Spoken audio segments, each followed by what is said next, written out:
বাঙালি খানায় সবাইকে স্বাগত জানাই। আপনারা তো অনেকভাবে ঝিঙ্গে ছেকচি করেছেন, একবার আমার মতন করে সহজ পদ্ধতিতে আপনিও শিখে নিতে পারবেন ছোট ছোট টিপস সহ। তবে আমি আজকে এখানে ঝিঙ্গে চেকচি করব কোনো মশলা ছাড়া। এতটাই সুস্বাদু হয়েছিল খেতে, আপনি একবার রান্না করলে বারবার রান্না করবেন। এখানে আমি মশলা ছাড়া কিভাবে ঝিঙ্গে চেকচি করলাম, চলুন সেটা একবার দেখে নেওয়া যাক ভিডিওর মাধ্যমে। আশা করছি আজকের ভিডিওটি ভালো লাগবে। সকল বন্ধুদের কাছে অনুরোধ করছি সম্পূর্ণ ভিডিওটি দেখার। এখানে আমি বেশ কিছুটা গোটা ঝিঙ্গে নিয়ে নিয়েছি। ঝিঙ্গেগুলোর খোসা পরিষ্কার করে বেশ কিছুটা নর্মাল জলের মধ্যে ঝিঙ্গেটা ভিজিয়ে রাখতে হবে। ঝিঙ্গের যদি তেতো ভাবটা থাকে তাহলে কিন্তু কেটে যাবে।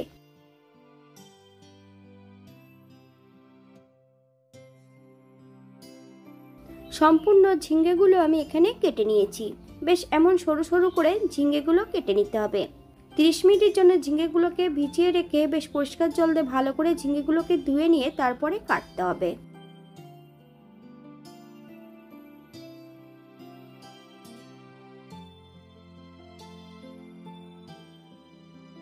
একটা কড়াইতে বেশ কিছুটা সাদা তেল অ্যাড করব। ফোড়নে রেখেছি কালো জিরে। ফোড়ন থেকে সুগন্ধ বেরোলে মিডিয়াম সাইজের একটা পেঁয়াজ সরু সরু করে কেটে নিয়ে অ্যাড করেছি। হাফ চামচ লবণ। পেঁয়াজটা বেশ ভালো করে ভেজে নিতে হবে। বাঙালি রান্না ঘরোয়া উপকরণ দিয়ে। আপনাদের যদি রান্নাগুলো পছন্দ হয় তাহলে চ্যানেলটি সাবস্ক্রাইব করে দিয়ে পাশে থাকবেন। পাশে থাকা বেলটি বাজিয়ে দিবেন, নইলে নিত্য নতুন রান্নার নোটিফিকেশন পাবেন না। তবে আমার চ্যানেলে ঝিঙ্গের বিভিন্ন ধরনের রেসিপি দেওয়া আছে, আপনারা একবার চ্যানেলটি ঘুরে দেখে নেবেন।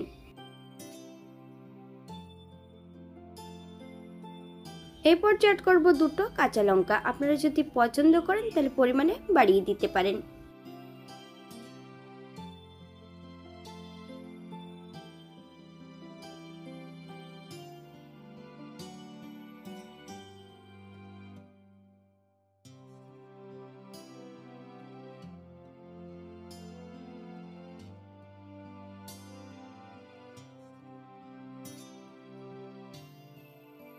সম্পূর্ণ ঝিঙ্গেগুলো অ্যাড করে দেব।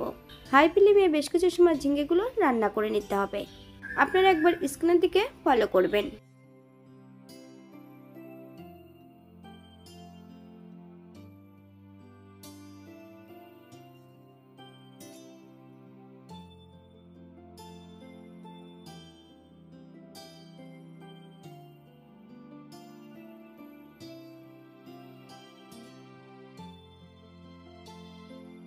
এই পর্যায়ে অ্যাড করব হাফ চামচ লবণ।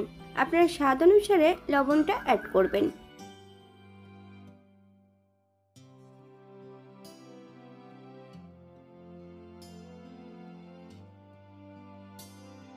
পাঁচ থেকে 7 মিনিটের জন্য হাই ফ্লেমে ঢাকা দিয়ে রেখে দেব, অথবা যতক্ষণ ঝিঙ্গেগুলো সেদ্ধ না হচ্ছে ততক্ষণ ঢাকা দিয়ে রেখে দিতে হবে।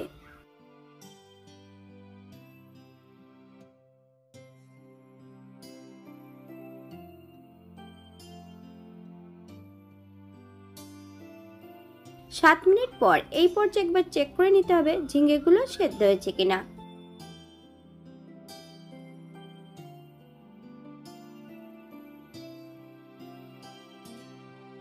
এক চামচ হলুদ গুঁড়ো,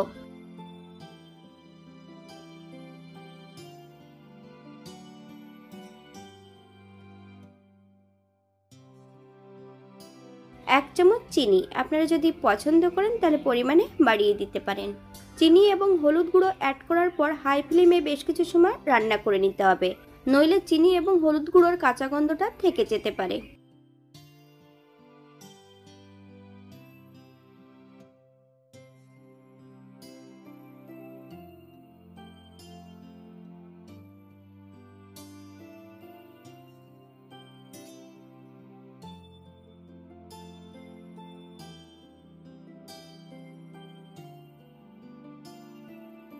নেড়ে চেড়ে বেশ ভালো করে ঝিঙ্গের জলটা শুকিয়ে নিতে হবে।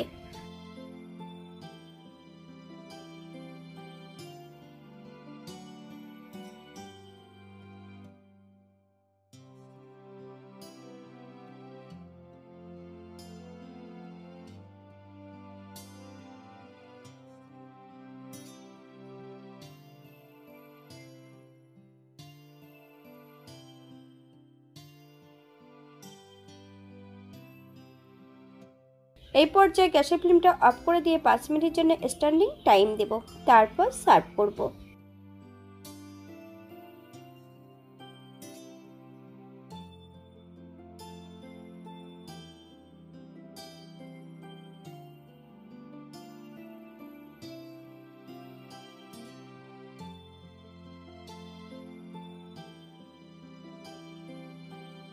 এটা দেখতে যেমন ভারী সুন্দর হয়েছে, এটা গরম ভাতে খেতে কিন্তু অসম্ভব ভালো। আপনারা বাড়িতে একবার একই পদ্ধতিতে বানিয়ে নেবেন। আপনারা যদি অন্য অন্য মশলা এবং পোস্ত পছন্দ করেন তাহলে অ্যাড করতে পারেন।